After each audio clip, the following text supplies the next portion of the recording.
So, your uncle. What's wrong with him? He's possessed. As in the devil? Something like that.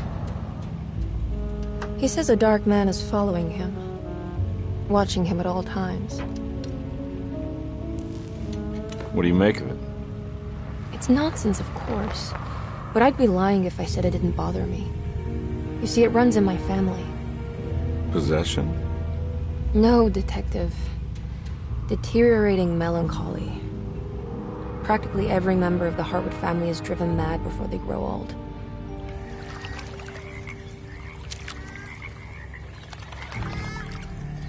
But Jeremy didn't kill himself.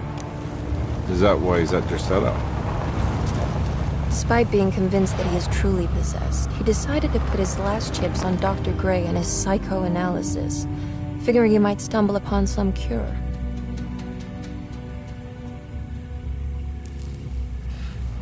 You mentioned the letter. I received a disturbing letter from Jeremy accusing the staff and all the other patients of being involved in some cult. And now they are also out to get him. Could it be real? Or is it all just in his head? It's a story he tells himself, Mr. Carnby. Anything to avoid the truth. Which is? That we're all terribly insignificant. That people mean so very little to one another. That there is no one out to get Jeremy Hartwood because he isn't worth getting. Here we are.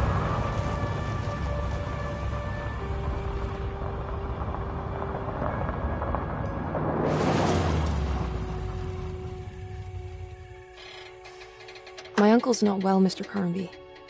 I want to make sure he's all right. Then what's my part in this? You couldn't get a cab? I just wouldn't feel safe going alone.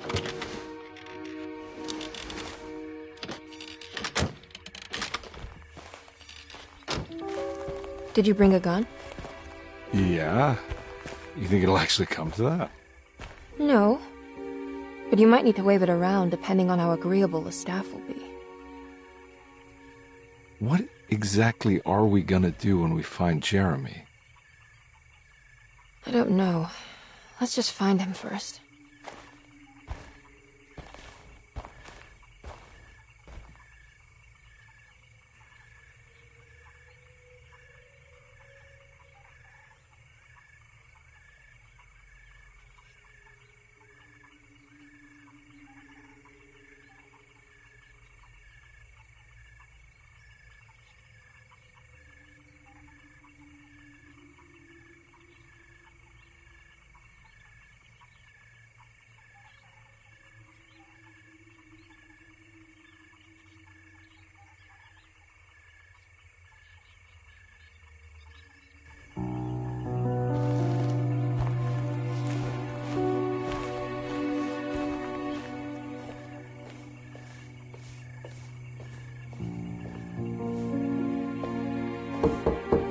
Hello?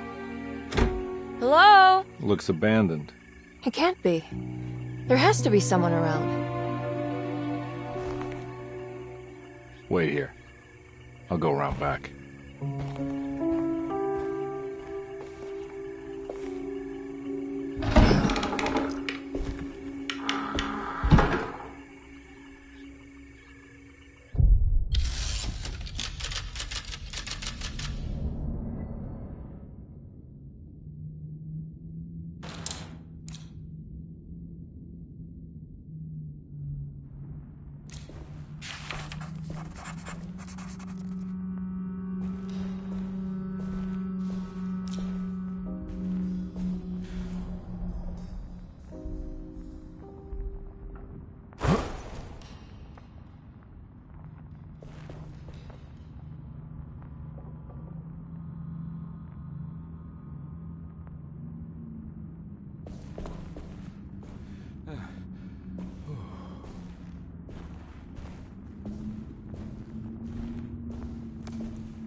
Now, what do we got here?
Nah, I'm not getting in there.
Huh?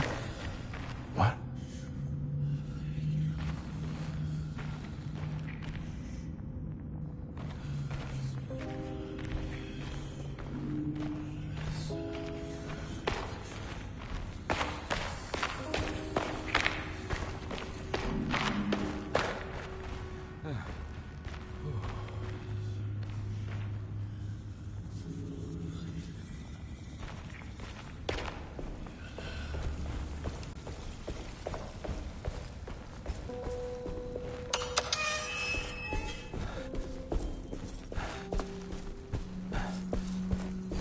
Nah, I'm not getting in there.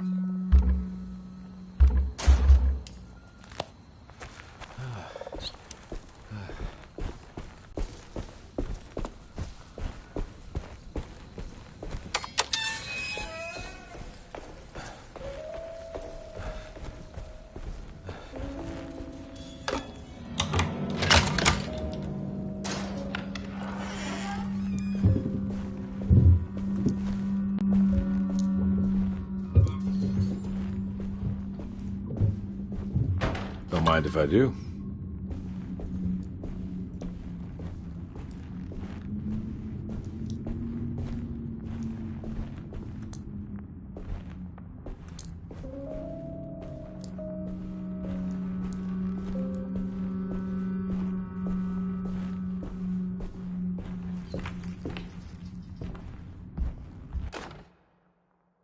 Every day your silence weighs a little heavier.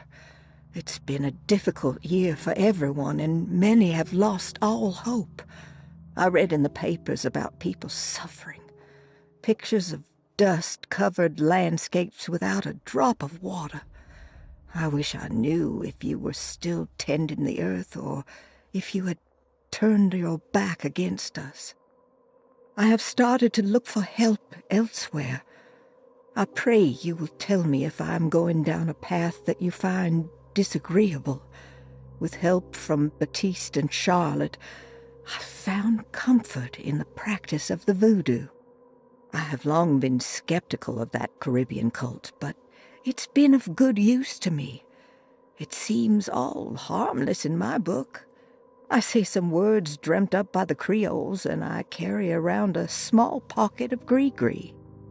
Nothing of this is mentioned in the Bible, of course, but the French Quarter priestess tells me it's all connected.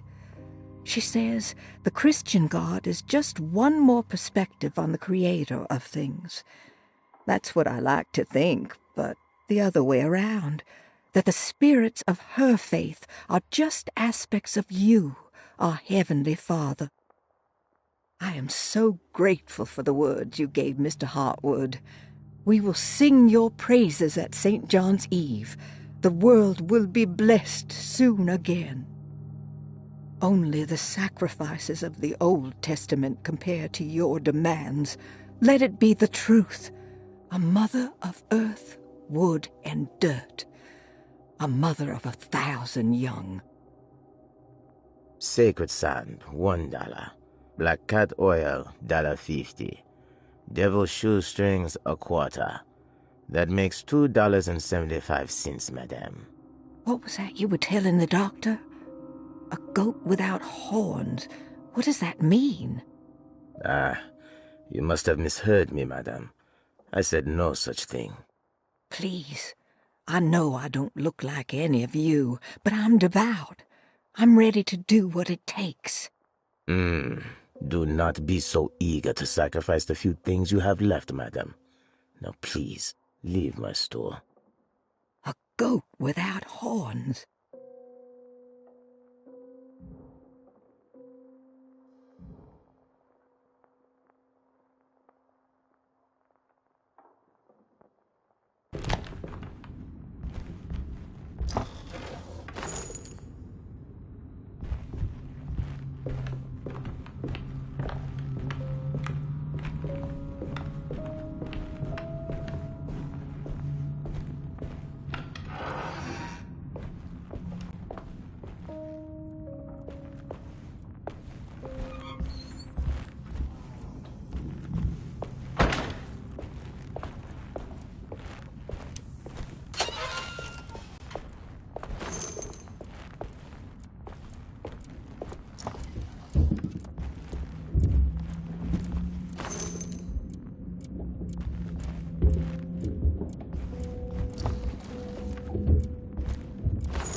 key.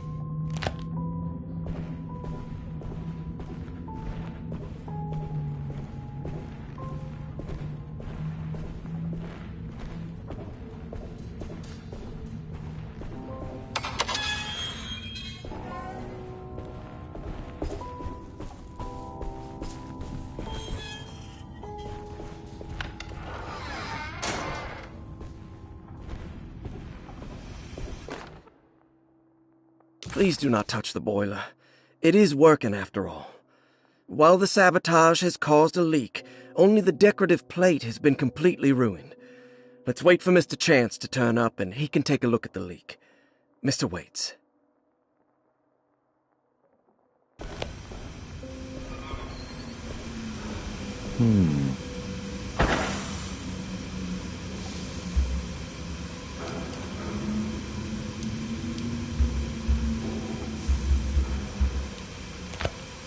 That doesn't look safe. There's something missing.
Sunday, June 22nd.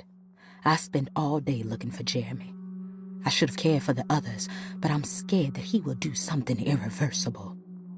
Cassandra is upset that I didn't give her the latest shipment of pain medication that Waits brought from the post office yesterday. I would have given it to her, but the company didn't send a new key this time around, so the box is just sitting there on my desk. They must have figured we had plenty of their gimmicky keys by now. I only remember seeing one lately. Grace was playing with it inside the grand parlor. Unless it turns up by itself, it will have to wait. I have to figure out where Jeremy is. I think Jack knew something. That dog of his found a strange rot permeating the house. She's showing us, he said. Like those blots and streaks of fetid rot was talking to him.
Okay.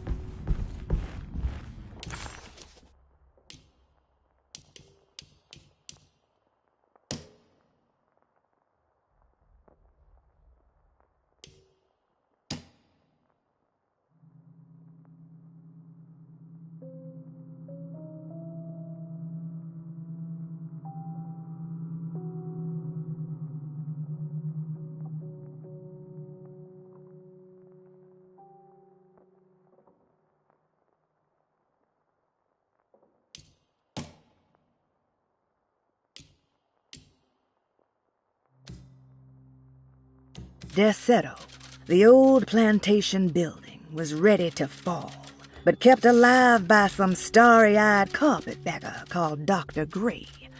Seeing how the staff couldn't even be bothered with answering the door, Detective Comby figured they would just head inside and grab Jeremy.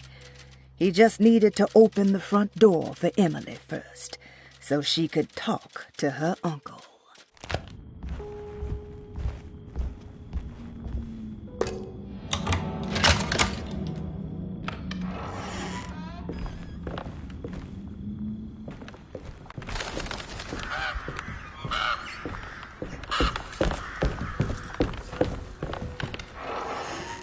Oh.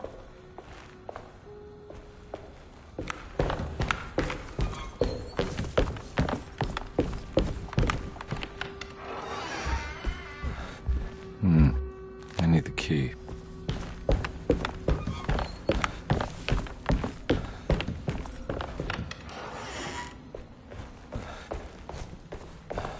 I need the key.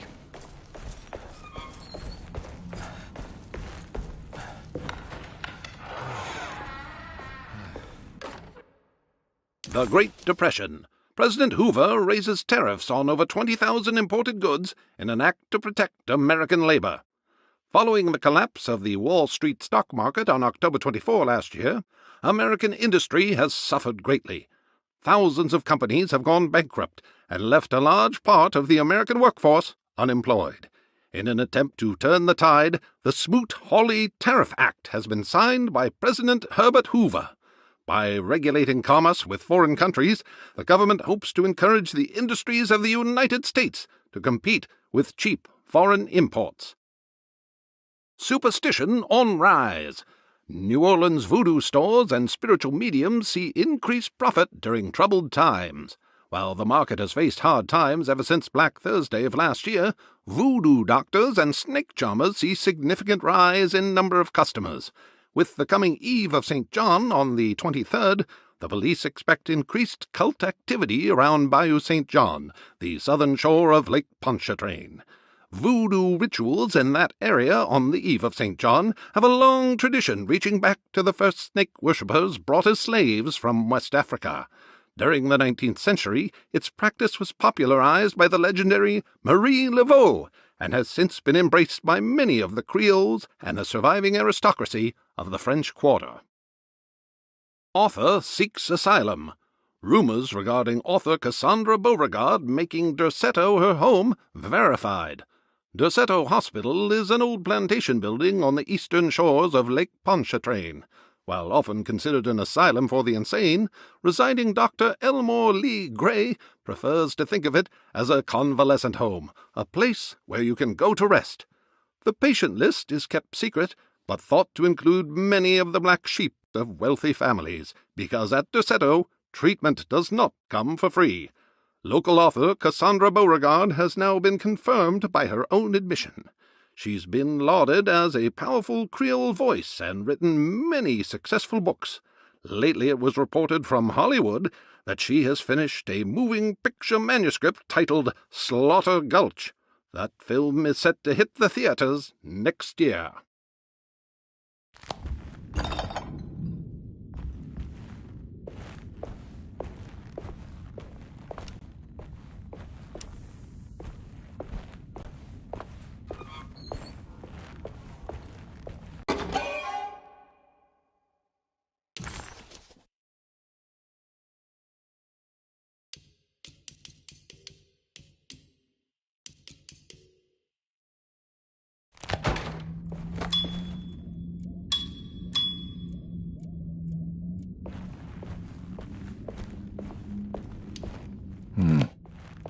key.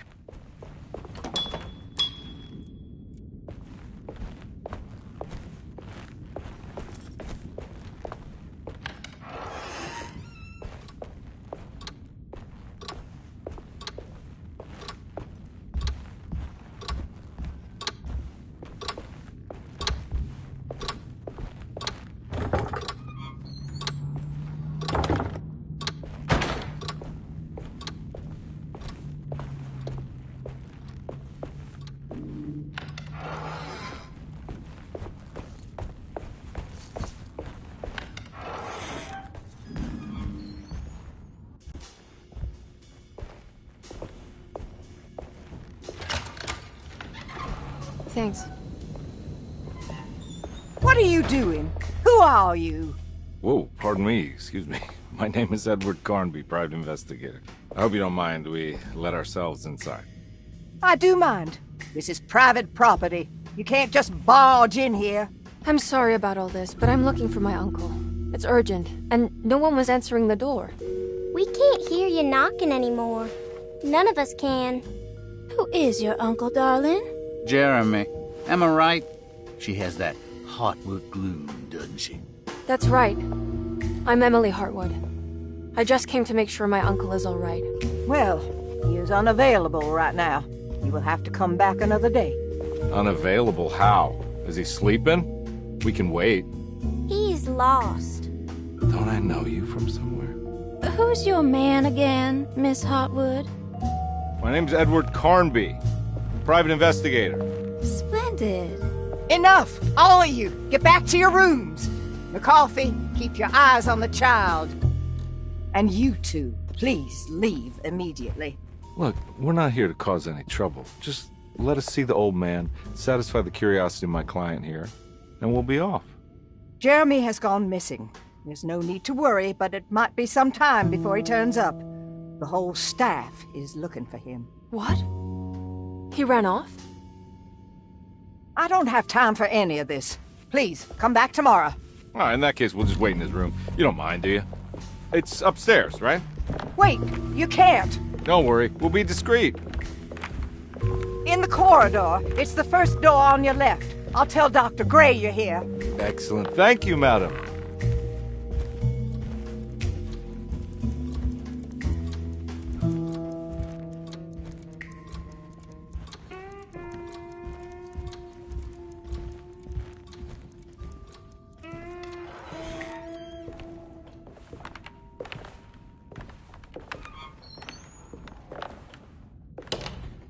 All right, here we are. Let's look around. See if we can dig up any clues.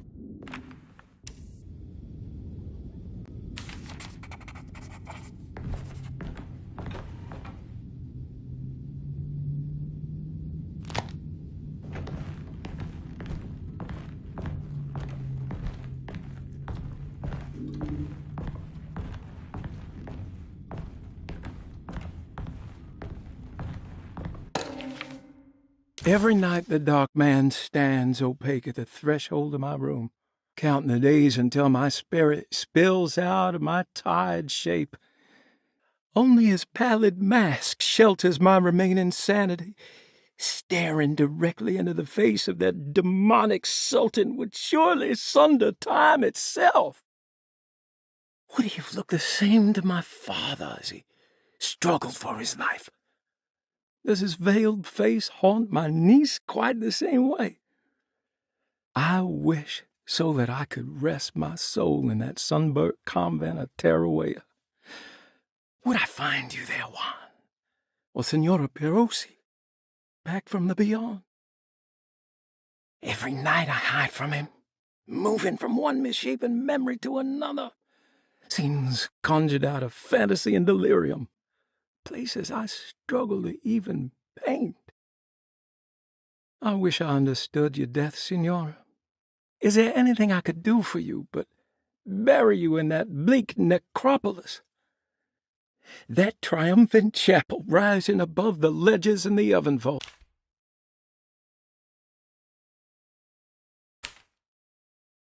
Every night the dark man... How did you first come to understand such things, Signora? How did you know that the best... Every night the dark man stands opaque at the threshold of my room, counting the days until my spirit spills out of my tired shape. Only his pallid mask shelters my remaining sanity. Staring directly into the face of that demonic sultan would surely sunder time itself. Would he have looked the same to my father as he struggled for his life? Does his veiled face haunt my niece quite the same way? I wish so that I could rest my soul in that sunburnt convent of Teruel. Would I find you there, Juan? Or Senora Perosi, back from the beyond? Every night I hide from him, moving from one misshapen memory to another. Scenes conjured out of fantasy and delirium. Places I struggle to even paint. I wish I understood your death, Senora. Is there anything I could do for you but bury you in that bleak necropolis?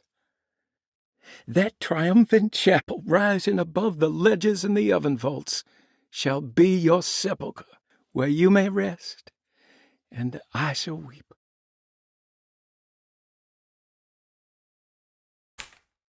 How did you first come to understand such things, Senora? How did you know that the battered boiler in the basement would lead me to Lafayette Cemetery? Or how the old upstairs clock, with its astronomical motifs, would take me to that hateful mound outside of Claremont Harbor? Those are my memories, my past. Is there perhaps a chance, if ever so small, for me to see Teruel? Oh, I want that more than anything. Please, let my talisman take me there.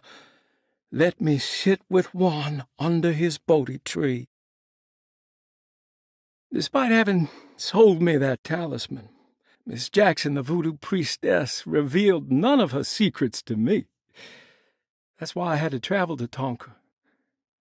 Instead, she cruelly told Baptiste, my caretaker, that he would be betrayed and killed in the most awful way, that the one he loved would pierce his thigh with a sharp spear, and that he would be devoured by his own mother. What a terrible thing to say. The people of Deseto are becoming dangerous. They do not understand what they are doing. I must do something to stop them. I tried talking to Dr. Gray, but he confuses my worries. He's caught up in treating me. How can he expect evil to be cured with medicine and conversation? The orderlies, the housekeeper, and the patients are all deranged. They will call upon evil to enter this world. All will be lost. Everything. Unless I can find the clerk, Mr. Waite. He seems to be a clear-thinking man. Maybe Beauregard. The dark man offered me a prison, and I accepted. I signed that miscarried contract and entered the dark pact. Everyone is safe, except for me.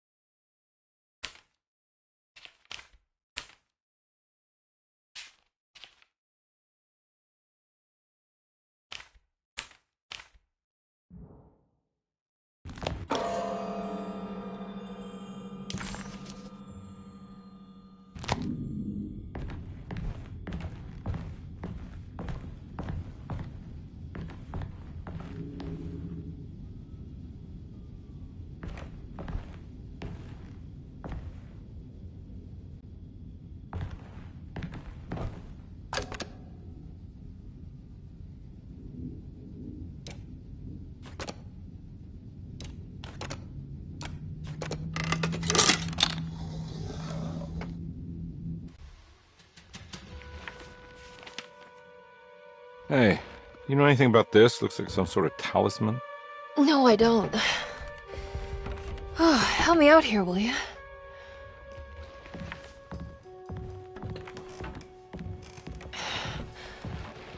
I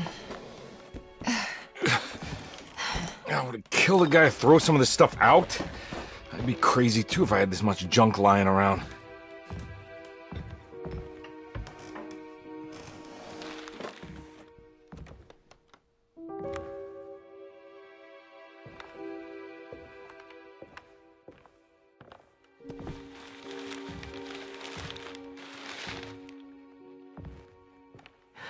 Oh, wow. That's striking. I want to save this one.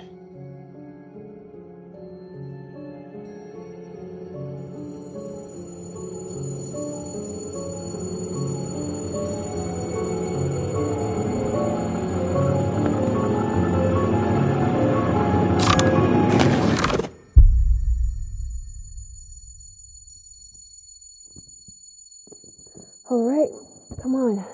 I want to go see Dr. Gray.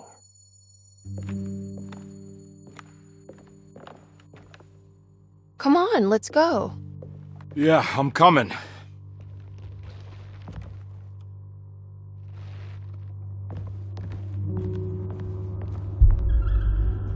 Miss Hartwood. Emily?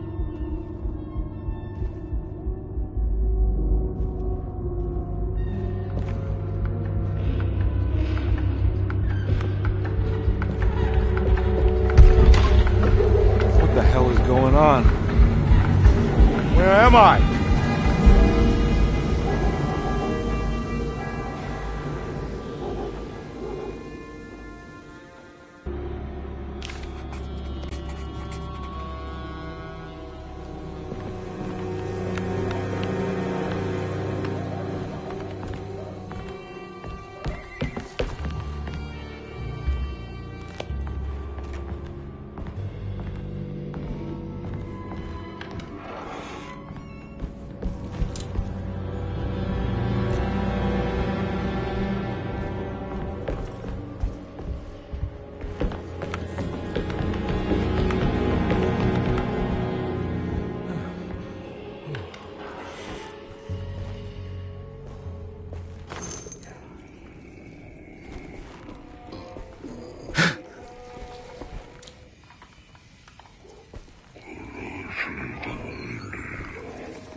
Ah! Yeah!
I can't go that way.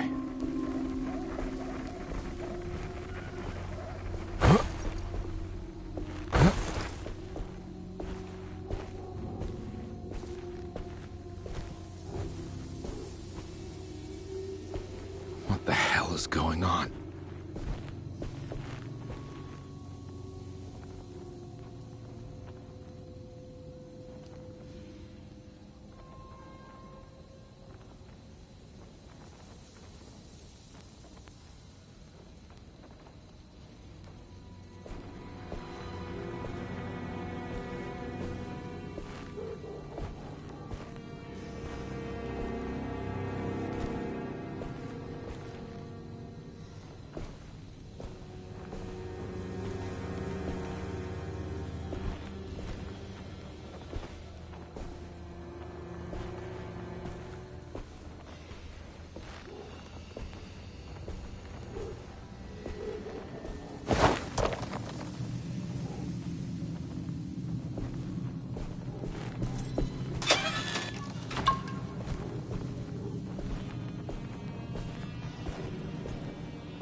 can't go that way.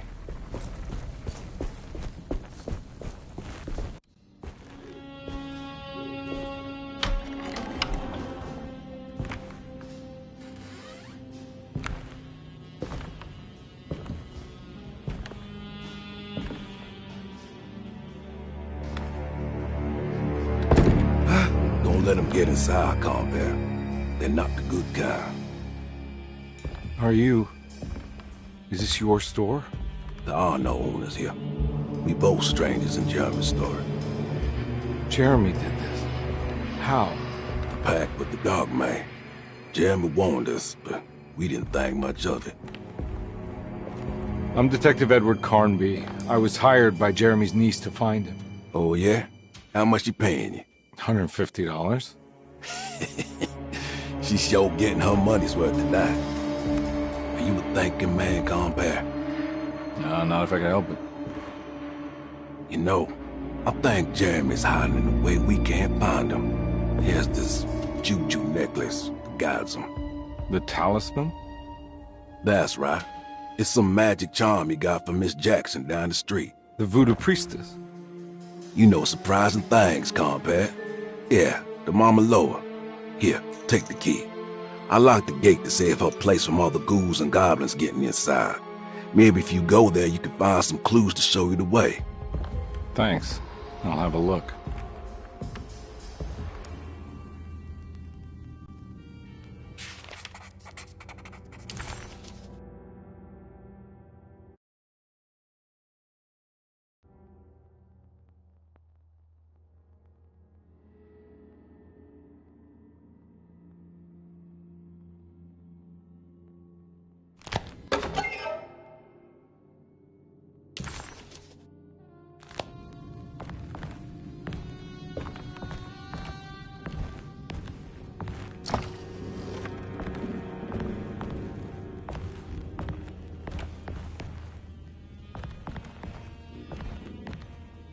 You want to come along?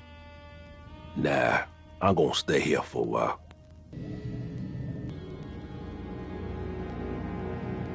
All right. I'm heading out. Be careful out there.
Detective Conby hesitated to buy into the stranger's explanation, but it was all he had.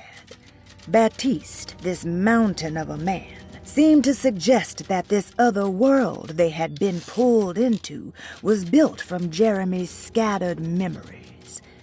It sounded crazy to him, but Conby couldn't exactly deny the situation he found himself in. Baptiste believed Jeremy was able to move freely between worlds using a talisman he got from Miss Jackson, a voodoo witch doctor that made a good living from alleviating the rich from their ailments and their money. In hope to find Jeremy, or a way back to Deseto, Conby set out to investigate Miss Jackson's place.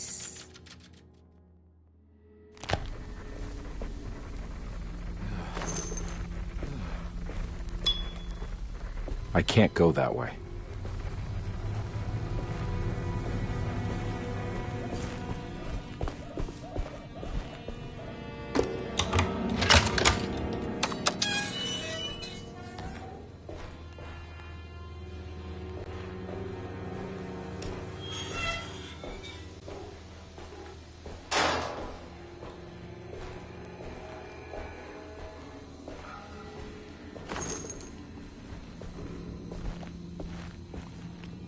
Oh.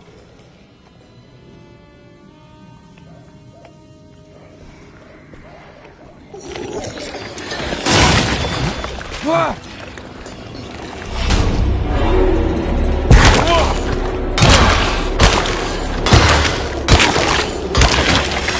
My weapon broke.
recognize this place. It's Miss Jackson's seance parlor.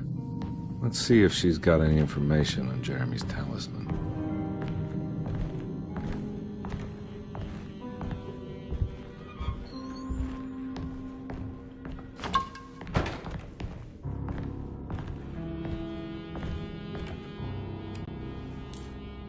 It's the talisman, like the one in the painting.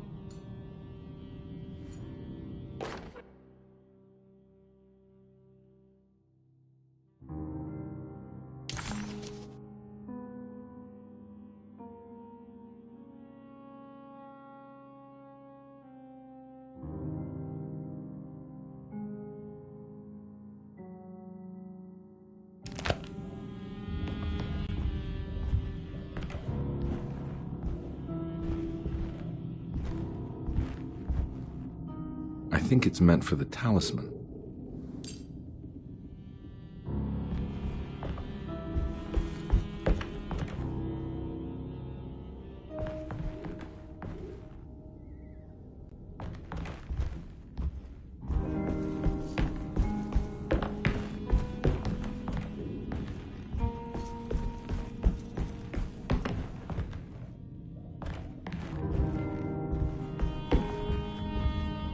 I think it needs numbers, like coordinates.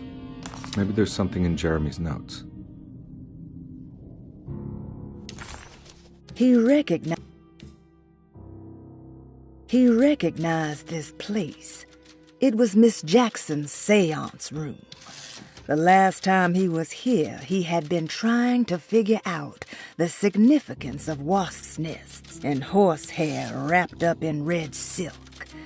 An image of a dead woman stabbed with hat pins flashed inside his mind. Conby shuddered.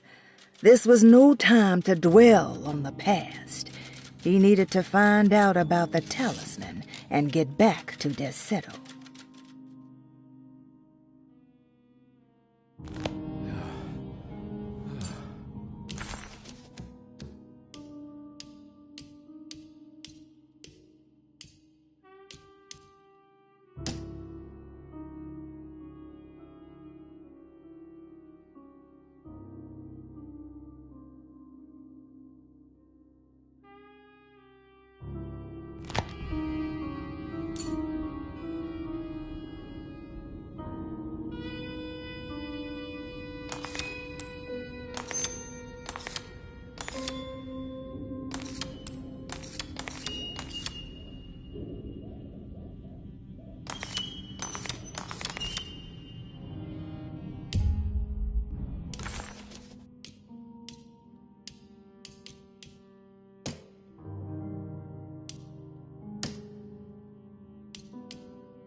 think it needs numbers, like coordinates.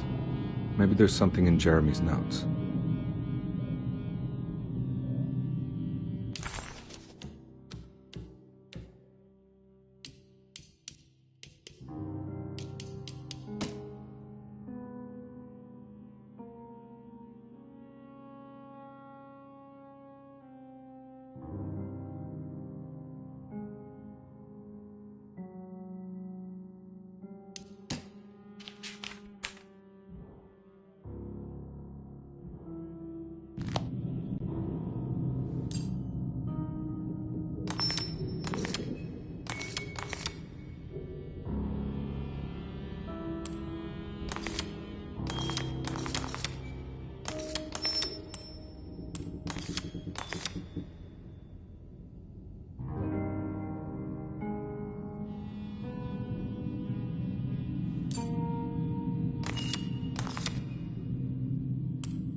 It's showing something.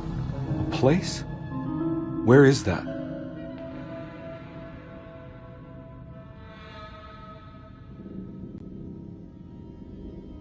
Huh.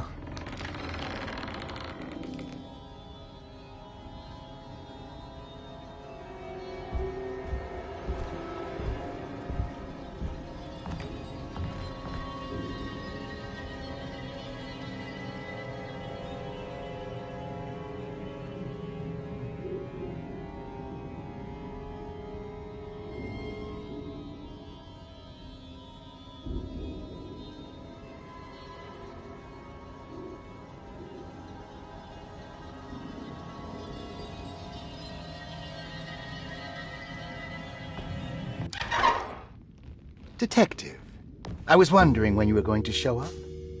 Mrs. Thompson told me you were here. I understand you are working for Jeremy Hartwood's niece. Yeah, I guess so. I mean, you're not wrong. We came here for her uncle. I just didn't expect... I didn't expect this. You are Dr. Gray, right? That's right. You don't happen to have some identification, Detective. I'm not keen on having strangers prying into my business. Oh, Detective Edward Carnby, Decatur Street, New Orleans. Enjoying the Vieux Carré, Detective? Those old French quarters, the voodoo people, the gangsters. I'm sure you live an exciting life. Well, it's not quite like the stories, Doc. Just trying to make a living. Aren't we all making a living? Well, welcome to Deseto, Detective. I hope your time here will be useful. Now, what can I do for you? Why don't you tell me where I can find Jeremy Hartwood? Why wouldn't that make for a short visit? I wish I could tell you, but I'm afraid I don't know. A drink, Detective? Anything brandy. Oh, you do belong in the French quarters, Detective.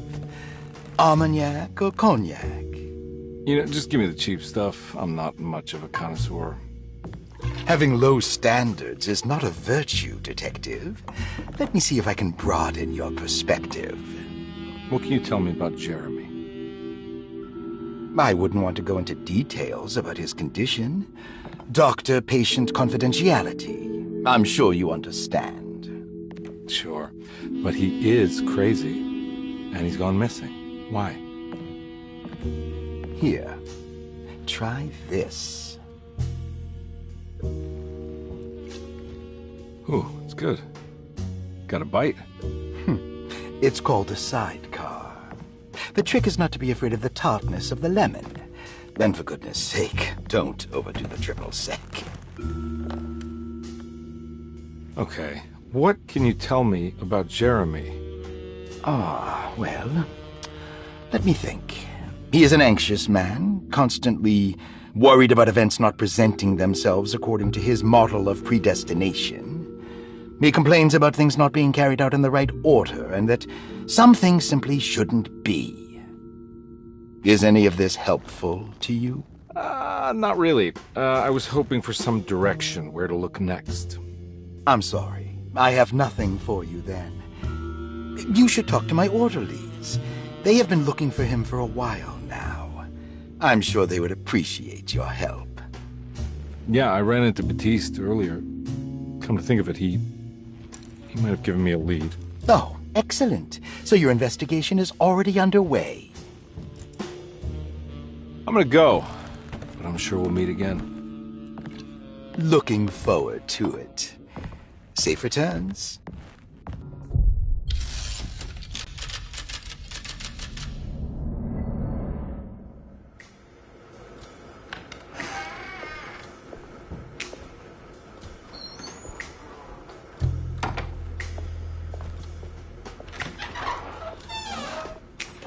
Detective Carnby, where did you go?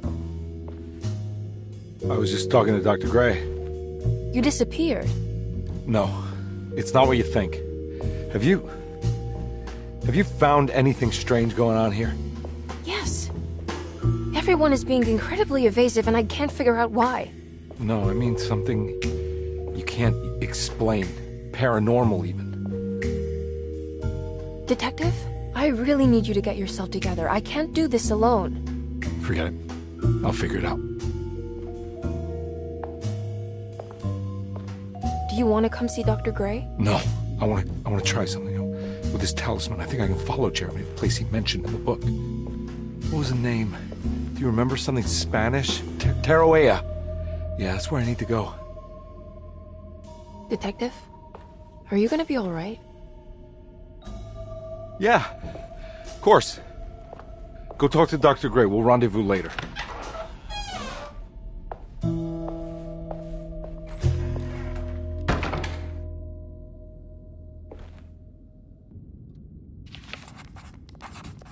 This talisman brought me back from the French Quarter in the blink of an eye. If Jeremy can travel so easily, then he could be hiding anywhere, even Tarawea. If he can do it, so can I. I just need to figure out how the talisman works.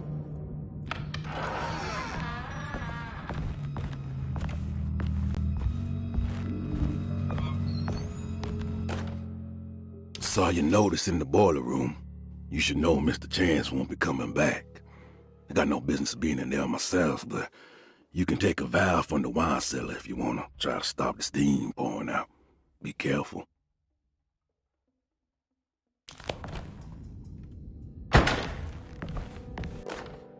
Paul, you're right about the plates on the boiler and the clock. They have been sabotaged, and I think I know who did it. They have something to do with Jeremy's episodes and how he seems to disappear at night. Right now, it's important that you keep an eye out for any of the pieces. I want to find out if I can repair the plates. Let me know if you find any of them. Lottie. Tell Lottie to take a look at the well in the kitchen garden.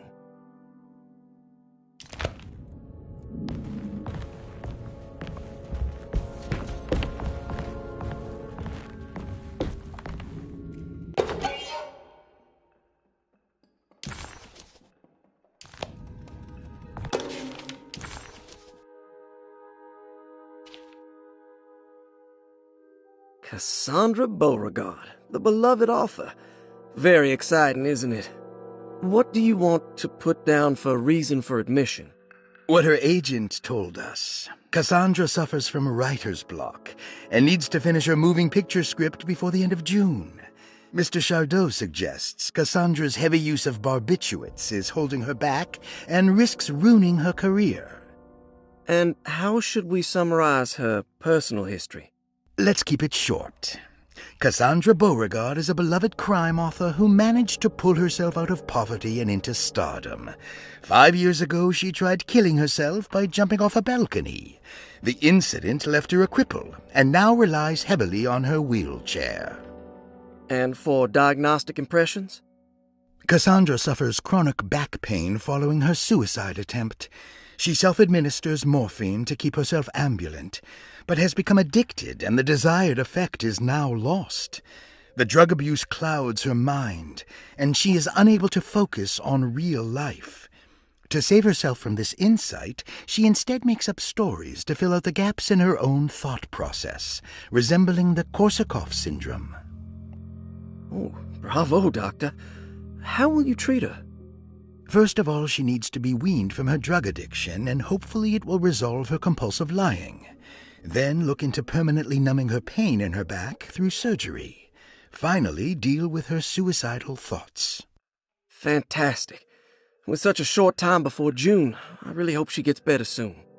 We will do what we can. Grace Saunders, 11 years old. Reason for admission? The mother insists on strict supervision by a proper gentleman to avoid further perversion of Grace's adolescence. Personal history? Grace's family possesses modest wealth and status. Her childhood seems ordinary, spending most of her time with private teachers and family friends. Grace's father recently passed away, leaving her mother the sole caregiver. And diagnostic impressions? Grace has trouble dealing with her father's death. She is willingly suppressing her feelings on the matter and isn't properly acknowledging the trauma she suffered.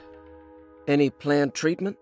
Grace needs nothing out of the ordinary. She simply needs parental guidance. Eventually, we can work on her feelings toward her father. Thank you, Doctor. I'll finish the paperwork and get her installed. Malcolm McCarthy, 54 years of age. Reason for admission? McCarthy admitted himself to Dorsetto, stating simply that he needs some damn rest. And personal history? McCarthy claims he used to work as a lawyer in Baton Rouge, but says he can't go into details because of some legal dispute. His background remains largely a mystery, except for the occasional clue that he drops in conversation. Huh. And diagnostic impressions? McCarthy is an anxious man and an alcoholic. He often tells half-truths due to some deep-seated inability to trust other people. And how will you treat that? McCarthy will take some time to open up. Spending time with Jack's dog or the child should be good for him. Their harmless nature will help build his sense of trust. Thank you, Doctor.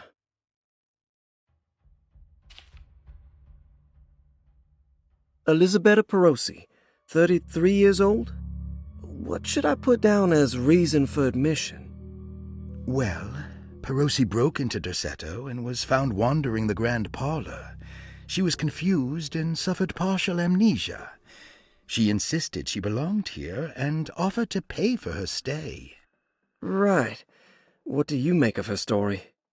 Perosi claims to have been a member of the Astarte artist colony some 20 years ago, a claim that seems contrafactual due to her young age. She looks to be and even thinks she is 33 years of age. That would make her a child at the time. It seems fair to say that Perosi's story is untrue, deliberately so or not. Diagnostic impressions? Do you have anything? Perosi's story is peculiar because she retracted her story about the artist colony.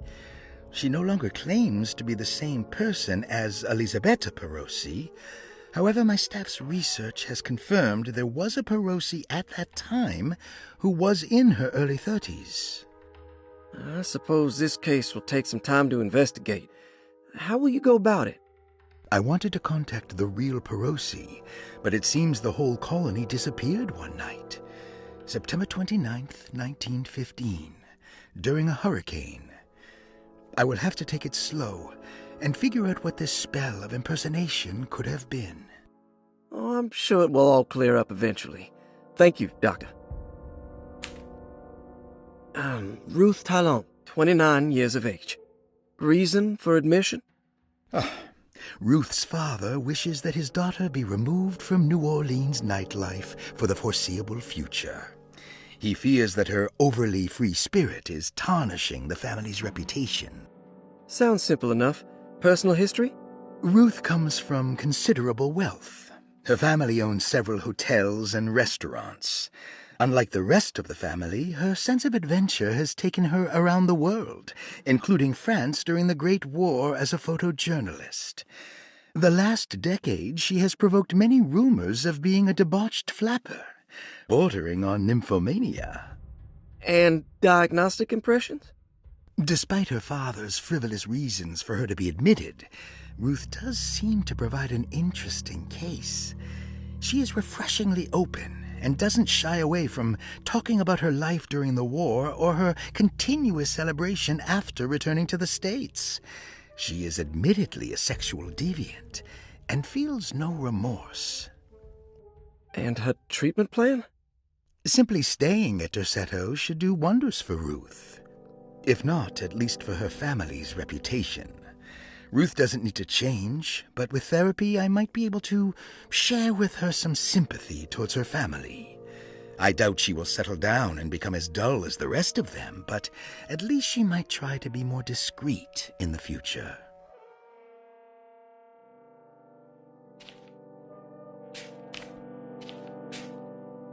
Looks like all the patients are accounted for, except for Jeremy.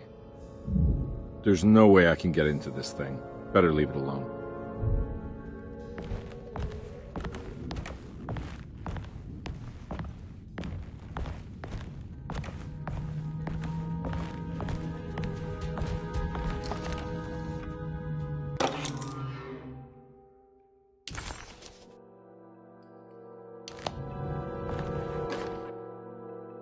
Dr. Elmore Lee Gray is Derceto's chief doctor. Accounting and all administrative work is handled by me, Paul Waits. Magdalena Thompson, or Mags, is responsible for the household. Jean-Baptiste and Charlotte Tabois are responsible for keeping the guests' medical regimens in check. Finally, Jack Chance is our gardener, who can occasionally be seen in the conservatory, but is for the most part busy outside. There are currently 6 guests at Derceto. Malcolm McCarthy and Ruth Tallant reside on the first floor. Jeremy Hartwood, Elisabetta Perosi, Grace Saunders, and of course Cassandra Beauregard live on the second floor.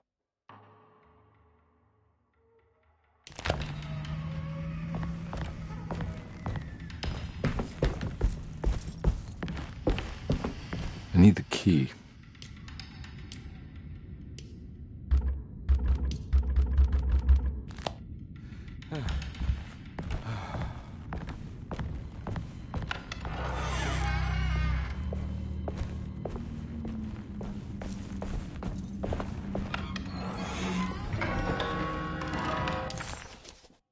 Well,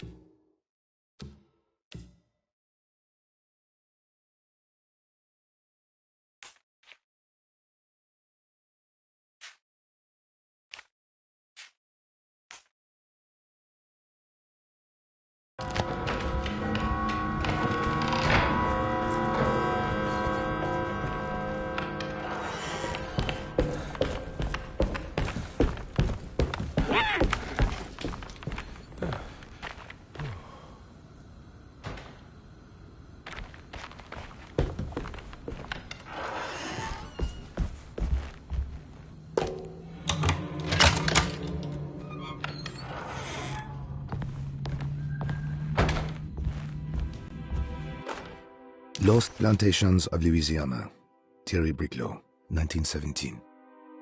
Derceto was a small plantation on the eastern shore of Lake Pontchartrain. The land was considered difficult for industry and was sold for only $30 to Elijah Pickford in 1818. Pickford employed hundreds of workers from nearby New Orleans to clear the woods and build a small plantation mansion facing the lake with a striking Greek Revival temple facade. Derceto kept a modest production of Barrique tobacco and indigo that persisted up till the Civil War.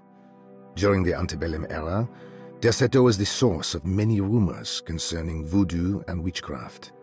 People who traveled the lake reported seeing people dance at night in front of bonfires, bleating and wailing. On June 17, 1862, Captain J.W. Norton of the Union Army recounts leading a raiding party from ships anchored in Lake Pontchartrain in order to seize control of Derceto and free the slaves working there. The captain was surprised to find the workers fighting back with unprecedented zeal. Norton's account describes these men and women as enraged with fanaticism. Pickford reportedly tried to placate the raiders, but was shot in the confusion. Captain Norton left the mansion burning and retreated to his ships with his men. Derceto was left in ruins for several decades. The ownership of the land was long disputed and returned to the Ledoux family in 1901. Several police reports were filed during the following years as the Ledoux tried to get rid of a camp of squatters on their land. The police made several visits to remove the trespassers, but the people kept returning. On November 1, 1907, Inspector Legras of the police charged a deadly attack in order to save several children kidnapped by the squatters. Many were killed, and even more were jailed. The following year, Ledoux rebuilt Derceto, incorporating the surviving stone foundation and adding a magnificent wrought iron conservatory. The farmland had been reclaimed by the surrounding woods, so it was no longer profitable to use as a plantation. Instead, the house was turned into an artist's colony. The Astarte Artist Colony was a successful group of artists, including figures such as painter Heinrich Cassel and poet Nora Keith. The group was also known for their beloved Mardi Gras crew called the Pirates of Pontchartrain. On September 29, 1915, a tropical hurricane tore through Louisiana, causing Lake Pontchartrain to flood New Orleans. Due to the remote location of Derceto, it took almost 2 weeks for outsiders to learn that the artist's colony was abandoned. The 12 residing artists had all vanished without a trace. The empty mansion of Derceto still stands on the shore of Lake Pontchartrain, with much of its temple facade intact. The Ledoux family currently has no intention of repairing the house.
wedged shut.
What happened? Everything's normal again? Right.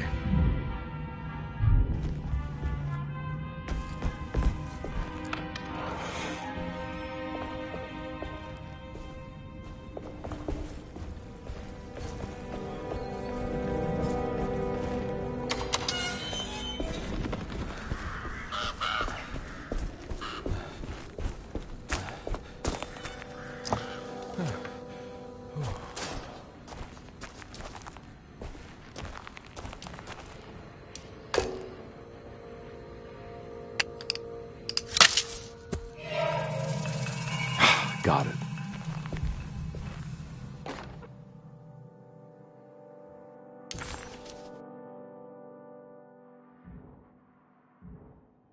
Nice.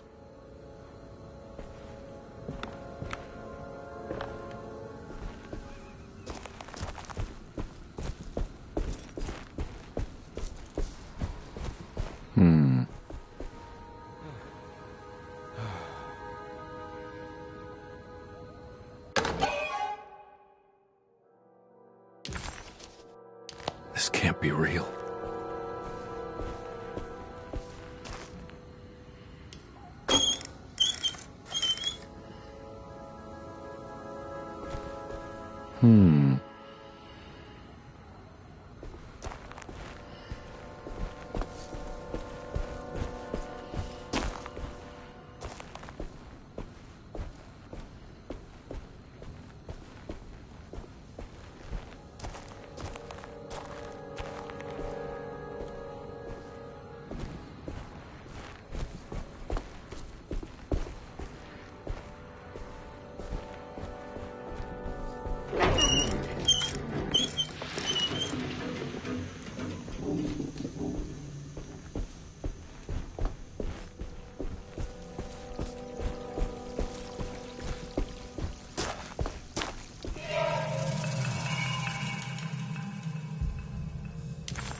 What are you doing in my kitchen?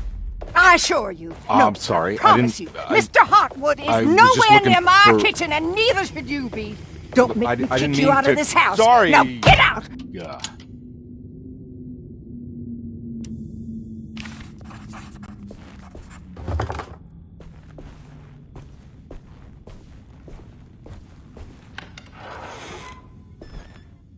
It's stained.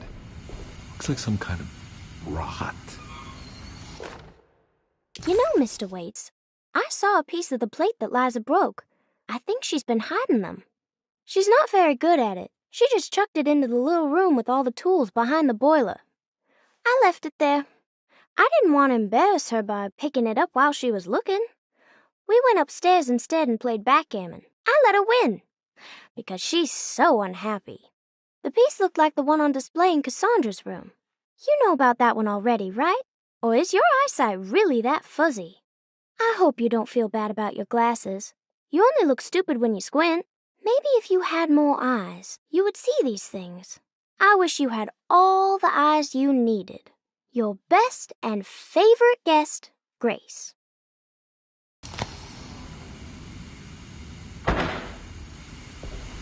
It's another plate for the talisman. Like the other one, it's broken and missing some pieces.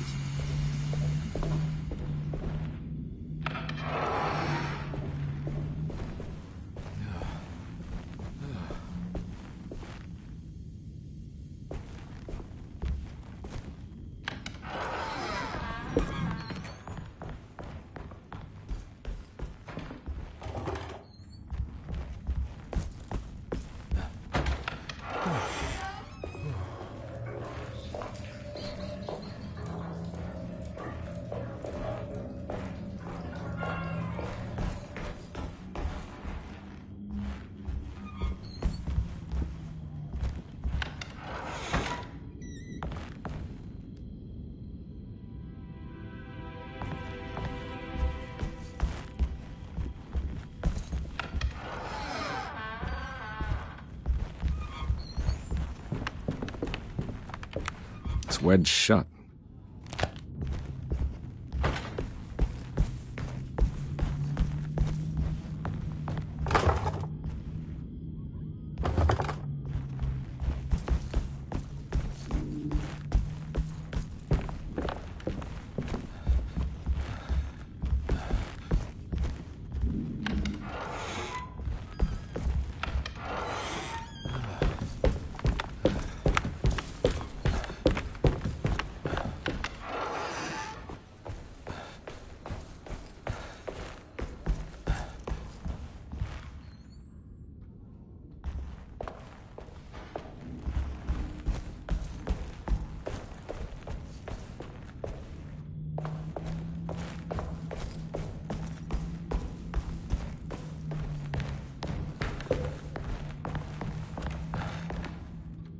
Oh.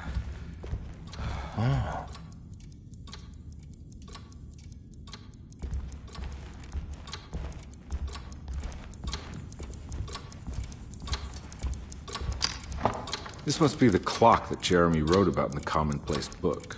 Huh. Looks like the plate that held the talisman in the seance room. But it's broken and missing some pieces.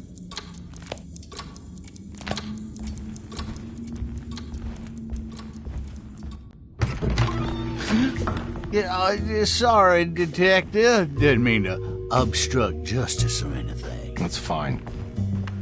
You know, I'm kind of busy with my own case of a missing person. I was wondering if you've seen Grace, a girl about yay high? I can't say that I have. Why are you asking? Well, I'm looking for her. Is she in trouble? No. She's just hiding somewhere. But we can't have a rascal like that running around unchecked at a time like this, you understand? Well, I haven't seen her. Well, let me know if you find her. I'll be around. I'll keep an eye out for your man, Jeremy. You scratch my back, Detective, and I'll scratch yours.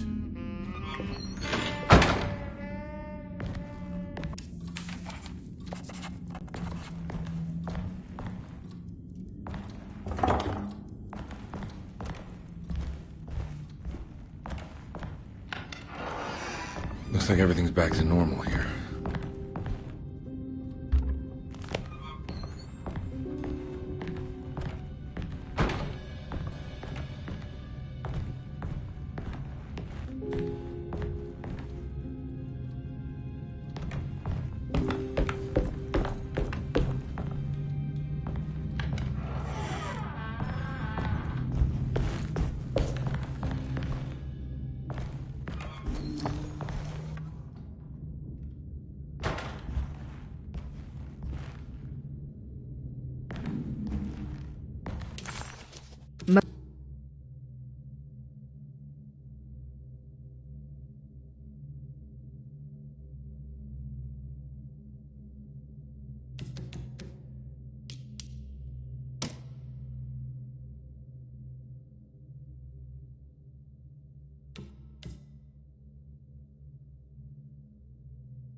Huh. How eccentric. I did it! I crossed the thresholds to my intended destination without a focusing device. My talisman now knows these roads, and I have no need for the plates. I can find my way to Lafayette as easy as I find my own room. I visited the grave of my father and seen the oven waiting for me. Thank you for opening these doors. I now must summon my courage and go back to that hateful mound outside the oil rig. I hope you'll be feeling better when I return. Jeremy.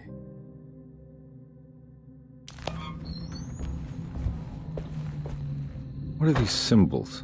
Looks like alchemy or star constellations.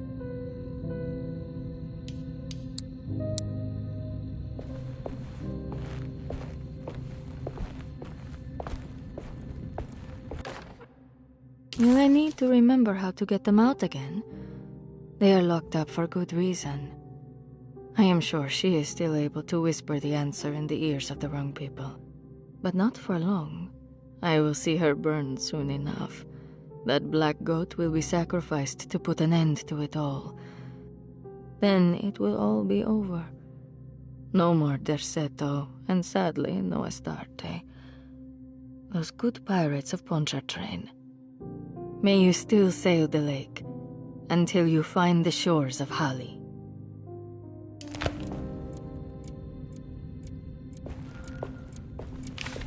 The Astarte Artist Colony. I remember hearing about their disappearance. Must have been 15 years or more now.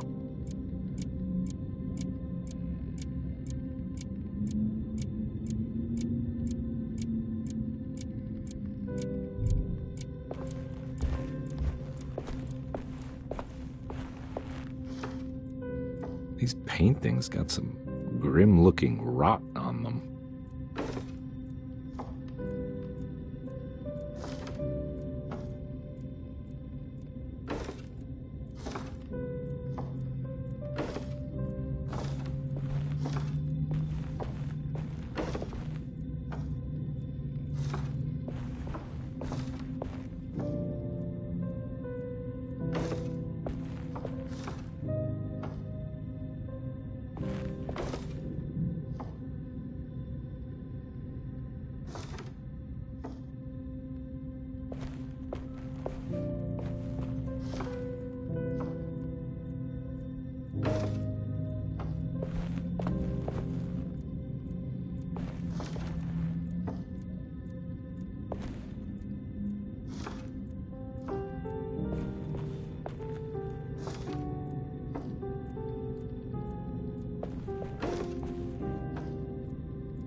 The simple astrology cipher was a favorite among the artists who lived in the house 20 years ago. They easily turned into numbers when needed, but also acted as signatures for the members, as there were only 12 of them.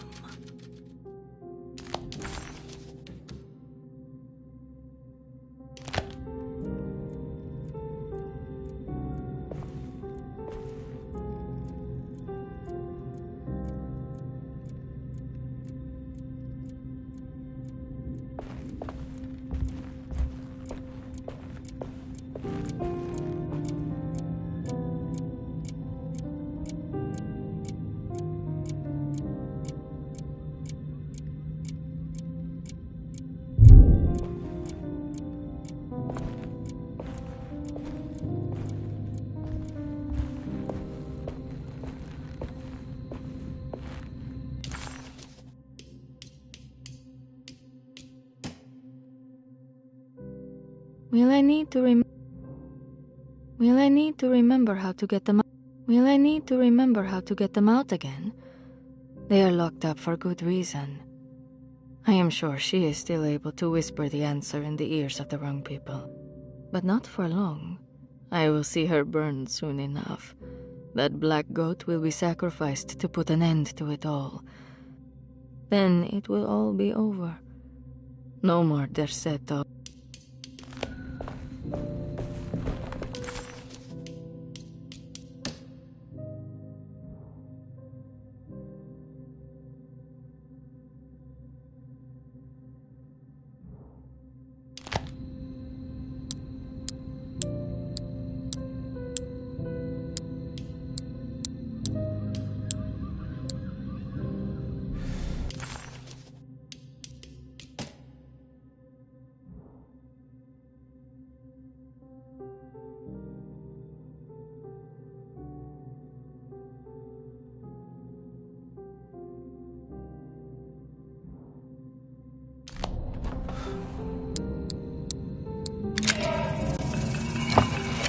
Got it.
I think I've seen this somewhere.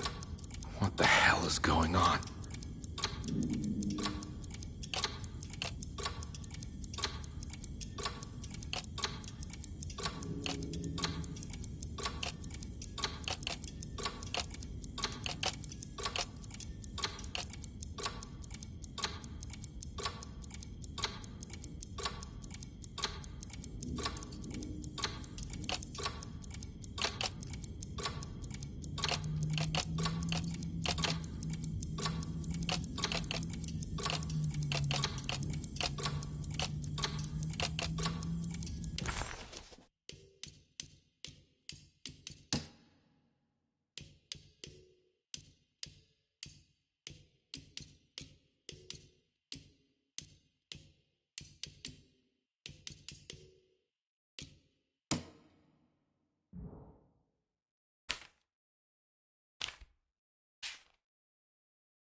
There was something in the commonplace book about this.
I think the clock broke.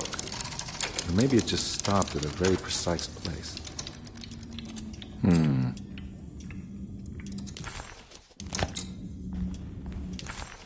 Detective Conby had a hard time understanding what had happened. It did feel similar to when he was pulled into the French Quarter, but with less power and purpose.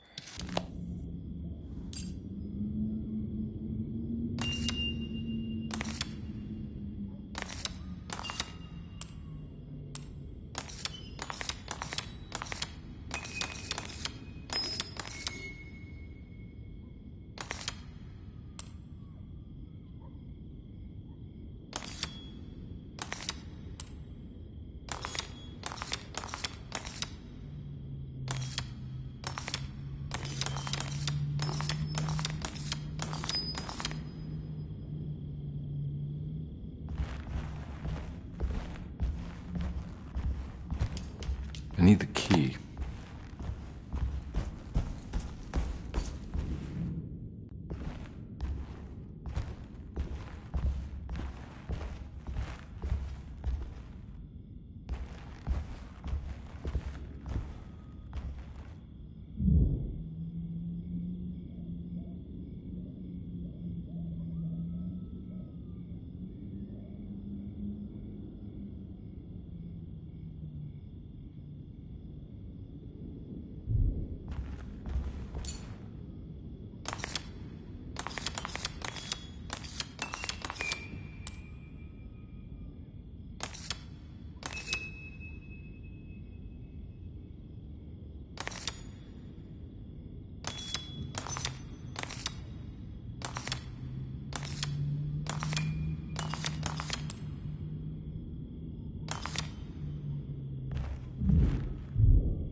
There's a picture in the black glass. It's showing me something. It's the hallway outside Jeremy's room.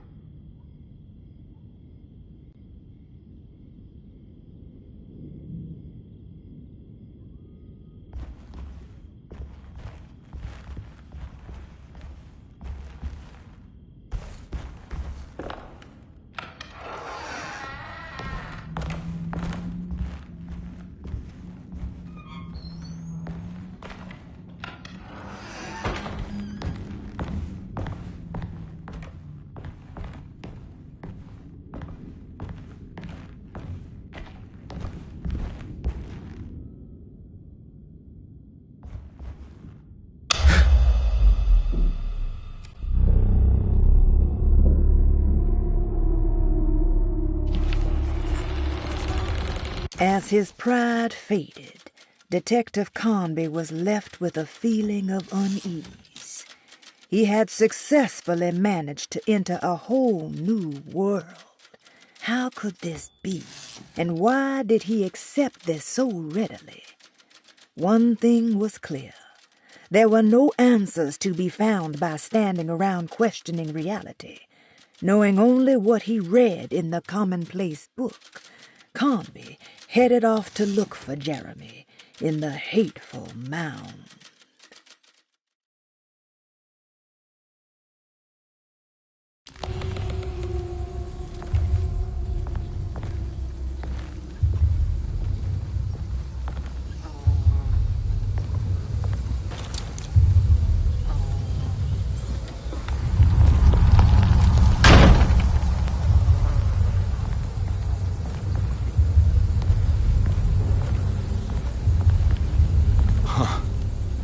I made it.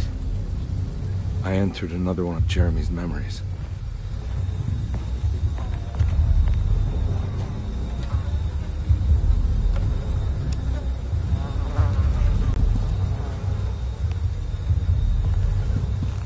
Ugh.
May 1923, Monday. All okay, ready for delivery. Maintenance, oil pump must be serviced. Any tampering causes large spills unless properly forestalled. Tuesday, shipment delayed but delivered. Maintenance, service bridge close to broken. Wednesday, prospectors reluctantly agreed to show the burial mound to Mr. Hotwood, a painter, who read about our finds in the papers. He means to return tomorrow and try to find a way inside. Thursday. Mr. Hotwood's efforts delayed. The workers seemed nervous about his presence. Hotwood promised not to return to the compound. Instead, he has taken up an offer by l'officier, the riverboat captain, who means to pilot him to the site tomorrow morning. Hopefully that's the end, and work can resume. Maintenance. Bridge from the oil tower to the bayou has collapsed. Sabotage suspected. This is the devil that guides us now. Huh.